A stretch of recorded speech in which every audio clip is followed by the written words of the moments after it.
আসসালামু আলাইকুম। বড় দুঃখ ভরা মন নিয়ে দুটো কথা বলতে আসলাম। আমি বিগত 1 মাস আগেই বলেছিলাম অনলাইন ছেড়ে চলে যাব। আমার আওয়ামী লীগের প্রিয় বড় ভাই ছোট ভাই যারা আছে সবাই আমাকে রিকোয়েস্ট করে অনলাইনে রেখে দিয়েছে। আমি বঙ্গবন্ধুর সৈনিক, আমি আওয়ামী লীগের সৈনিক, আমি আওয়ামী লীগের পক্ষে কথা বলি, যার কারণে আমার দুইটা আইডিরই নড়বড় অবস্থা। তবে আমি আওয়ামী লীগের স্বার্থে, বর্তমান রাজনৈতিক পরিস্থিতির স্বার্থে, বর্তমান বাংলাদেশ পরিস্থিতির স্বার্থে আমি কথা বলবো, আমি থেমে থাকবো না।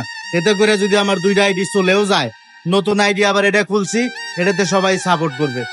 আশা করি আমার ফ্যান ফলোয়ার যত আছেন সবাই এটাতে আমাকে সাপোর্ট করবে, কারণ আপনাদের সাপোর্টের কারণেই হয়তোবা আমার কথাগুলা উচ্চ পর্যায় পর্যন্ত, সবার কান পর্যন্ত পৌঁছায় এবং আমার ফ্যান ফলোয়ার আওয়ামী লীগের ভাই বেরাদার পর্যন্ত পৌঁছায়। সো আশা করি সবাই আমাকে আরো একবার সাপোর্ট করবেন, আর সেই সাথে আরো একবার স্লোগানে স্লোগানে মুখরিত করে দিবেন, জয় বাংলা, জয় বঙ্গবন্ধু।